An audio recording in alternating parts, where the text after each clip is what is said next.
Hello, I'm Robert McMullen. I'm a psychiatrist. Went to Georgetown Medical School and my residency at Columbia Presbyterian. And I wanted to talk a little bit about pets and depression. And pets really help depression. People need companionship. And if you think about it, for thousands of years, humans never lived alone.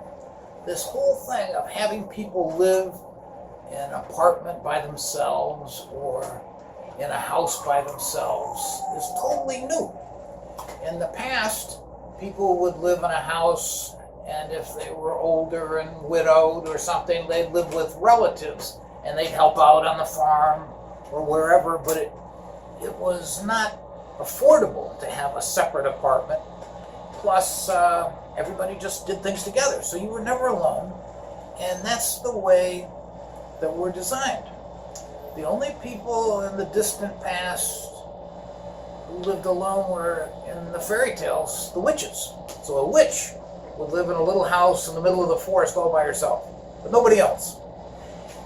And so it's quite abnormal to the way we're formed for us to be living in an apartment when we're single, or even for an older couple to be living just the two of them in an apartment and not have children and grandchildren and other people living all in the same place.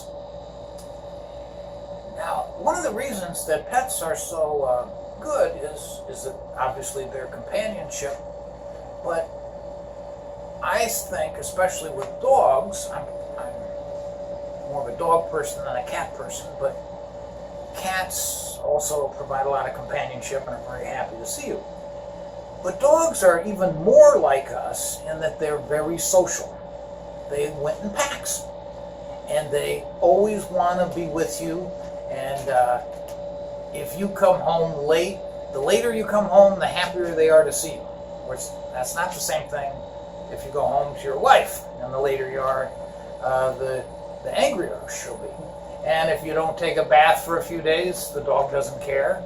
And if you want to go someplace, the dog's always ready and willing to do whatever you want to do.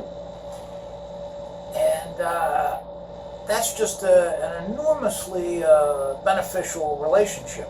And you see people whose cat or dog dies who get incredibly depressed because that relationship is as important in some people as a relationship with another human, because they spend all their time with the pet and they just know each other extremely well, and it's just devastating to have this loss. I noticed that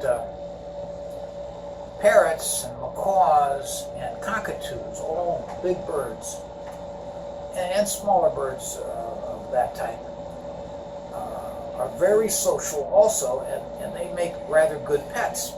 And in fact, if you want to keep a parrot or a cockatoo, you really have to spend a lot of time with them because they need socializing. So you need to spend a couple of hours a day with them, playing with them, talking with them, having them out. And I remember seeing videos of cockatoos that cockatoos seem to be especially affectionate, that people can put them on their chest and they'll lay there on your chest.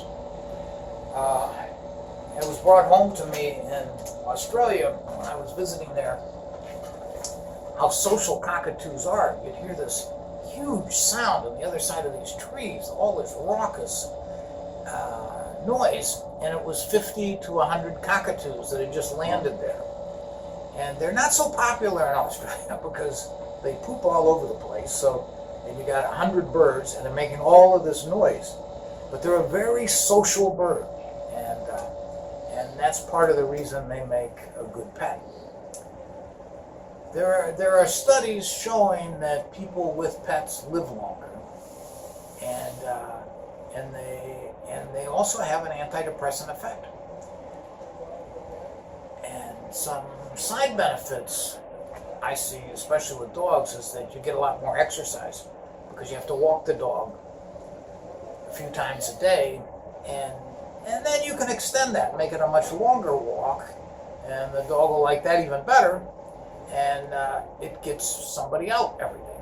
And it also, you end up meeting other people. In fact, if you want to meet other people, it's good to get an interesting looking dog.